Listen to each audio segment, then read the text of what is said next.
Hello friends, आज आम नवम श्रेणी लाइफ साइंस विषय सर्ट क्वेश्चन गुड़िक आलोचना करिया। A1 परीक्षा रे पड़ुथिबा केते गुड़िए सर्ट क्वेश्चन जहाँकि इम्पोर्टाट अटे से गुड़िक विषय आलोचना करिया। प्रथम प्रश्नटा देखिबा, ICBN रो पूरा इंग्राजी नाम कौन?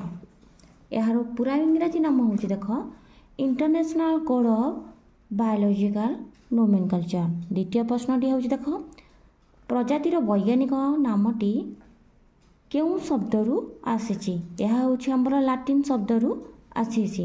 एगुड़िक हूँ लाइफ साइंस रो सर्ट क्वेश्चन गुड़िक पिलामाने।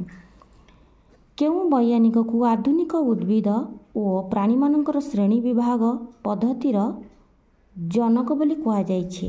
ताहा होचंती कैलोरस लिनियस। मनीषर वैज्ञानिक नाम कौन? होमो सापियंस।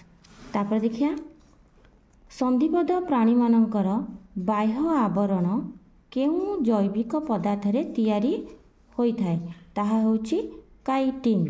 ताहले ए सब प्रश्न गुड़िक पढ़िला बलिया इम्पोर्टाट प्रश्न गुड़िक एगुड़िक आलोचना करदेले एगुड़िक हुए तो तुमर 2024 बैच रो A1 परीक्षा रे पड़ी पारे। अच्छा, नेक्स्ट क्वेश्चनटा देखिबा, मार्कानसिया केउं विभागर उद्भिद अटे? ताहा हेउची हमर बायोफाइटा। ताहा हेउची हमर कोन बायोफाइटा रु आसी अछि। लिनियस प्रवर्तित द्विपद नामकरण पद्धति को कौन कहा जाए? ताहाको कहा जाय थाए कोन बाइनोमियल नोमेनकल्चर। ए प्रश्नटी प्राय अधिकांश समय पड़ी थाए। बिराड़ीर वैज्ञानिक नाम कौन?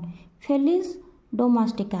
जेते गुड़िए पिला माने जेते गुड़िए वैज्ञानिक नाम अच्छी से गुड़ी को टिके मन रखी देथिबा। हाइड्रा केउं पर्वर प्राणी अटे?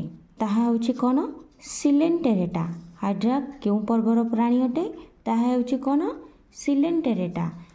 नेक्स्ट देखिबा, कौनसी प्राकृतिक परिवेश रे विभिन्न प्रकार जीव मानकर एकत्र सहावस्थान को कौन कहा जाए? यह कहा जाए जैव विविधता।